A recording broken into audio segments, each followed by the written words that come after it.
If you're looking for a dessert in a pinch, Moghli is the dessert for you. Whether you serve it hot in winter or cold in summer, it's equally delicious and gluten-free. In a pot, add fine rice flour and granulated sugar. Season with ground cinnamon, ground caraway, and just making sure, ground aniseed.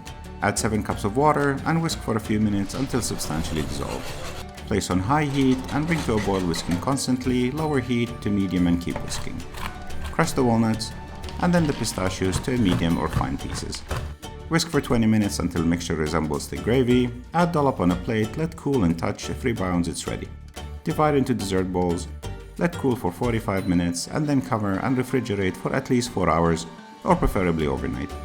To serve, cover each portion with coconut, then sprinkle with the almonds, pistachios, walnuts and pine nuts. Keep covered in the fridge for up to 4 days and enjoy.